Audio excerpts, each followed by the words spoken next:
Évidemment, ce qui nous intéresse le plus, c'est la situation au Sénégal. Nous sommes bien entendu au Sénégal. Et la situation au Sénégal, les droits à la liberté de réunion pacifique et à la liberté d'expression sont restés soumis à des restrictions.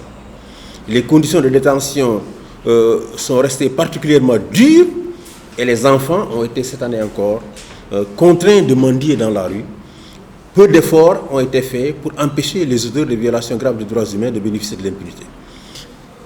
En matière de liberté d'expression, des journalistes, des artistes, des utilisateurs des médias sociaux et d'autres personnes qui exprimaient des opinions dissidentes ont été arrêtés et de manière totalement arbitraire. Le 30 juin, la journaliste Ouleye Mané et 3 autres personnes ont été interpellées pour publication d'images contraires aux bonnes mœurs et associations de malfaiteurs après avoir partagé sur WhatsApp des photographies du président. Il faut dire que dans cette situation particulière, ces personnes, cela a été établi, n'ont pas produit cette image, elles l'ont reçue et se sont partagées l'image pour plaisanter et pour rire. Cela leur a valu d'être en prison. Cela montre que chacun de nous, aujourd'hui, est exposé par rapport à la prison. Parce que l'image que vous recevez, et le réseau WhatsApp, c'est un réseau social mondial. Vous pouvez recevoir une image de n'importe quel pays et de n'importe quelle personne. Si vous la partagez même avec vos enfants, n'est-ce pas, on peut venir, ou même avec votre conjoint, on peut venir vous arrêter et vous mettre en prison parce que simplement vous avez partagé cette image jugée offensante envers le président de la République. Le président de la République, c'est un homme public. Ce n'est pas un chef religieux, c'est un homme public. Il est dans la politique. Tous les jours, il est dans les polémiques politiciennes. Il ne peut pas être à l'abri des attaques. Il ne peut pas. Ce n'est pas un chef religieux.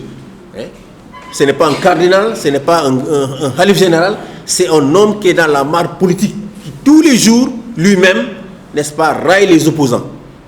Tous les jours, les gens qui sont autour de lui raillent et même insultent des opposants. Donc on ne peut pas empêcher que d'autres responsables politiques de l'opposition ou leurs militants puissent railler ou faire des caricatures sur le président, qui reste un chef de parti. Il n'est pas au-dessus de la mêlée, il est chef de parti. Et en tant que tel, il ne peut pas se considérer comme la reine d'Angleterre, qui est au-dessus de la mêlée et qui est à l'abri justement des attaques et des colibés de la part donc, de la société en général et surtout de la classe politique. Donc, on assiste à une certaine restriction des libertés, à un contrôle de l'espace social, à un contrôle de Internet par le pouvoir en place. Le but qui est visé, ce n'est pas tellement les injures ou les diffamations, c'est de contrôler la société.